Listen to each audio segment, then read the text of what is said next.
Senior photos are actually very easy. A lot of people starting out, they think that they need the best gear, they need the best location, the best lighting, the best knowledge to start something like this. But actually, as someone who's been doing this for 2 to 3 years, I can tell you that it's very straightforward. So to start senior photography, you need your clients, you need your seniors. A lot of people jump into starting Instagram pages or websites and things like that, and they get frustrated because they're not getting people around. The best way to start is by word of mouth. Find friends or family or people that you know that are graduating or have kids graduating and talk to them. Offer your services. Say, hey, I'll take photos. Even offer them for free. They won't say no to free. Once you take the photos, they will tell other people, and that's how you start networking and you have a list of clients. So now you have your senior. Where do we take these photos? What location do we use?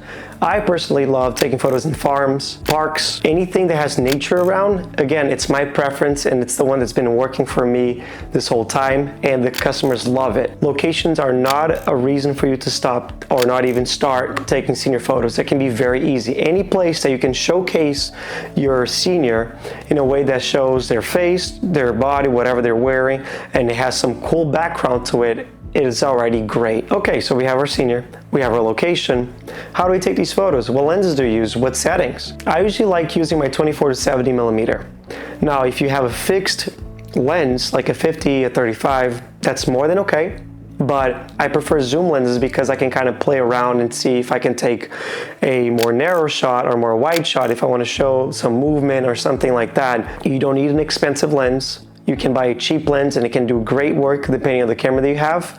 And you also don't need a very expensive camera. I shoot with an A7 IV. It is quite an expensive camera, but you can shoot in a cheaper camera that has the raw option so you can edit later and your photos can come out as great. And also I like shooting, I don't usually shoot 2.8 on my aperture. I usually shoot in either 4.5 f8 because I like a lot of things in the background to be shown. Those three things are very straightforward.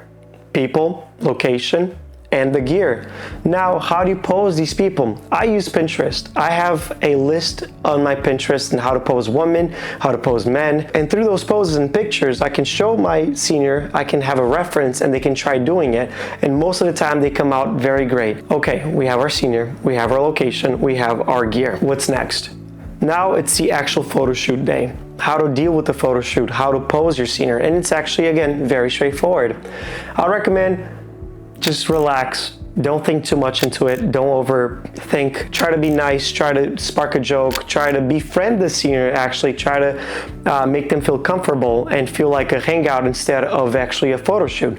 Once you do that, they feel more comfortable. They feel like taking photos more naturally, because sometimes they do forced smiles, but if you actually get them to smile by telling them a joke, by making them laugh, it turns out way more natural than if you were to force them. Make sure you have that mindset, that positivity when going to the shoot, and make sure that you already know what poses you want to do. After that, editing, it's up to you. How you want to edit them, how you want to, what look they want, what mood you want to portray, that's up to you. That's why I'm not going to be talking about it in this video.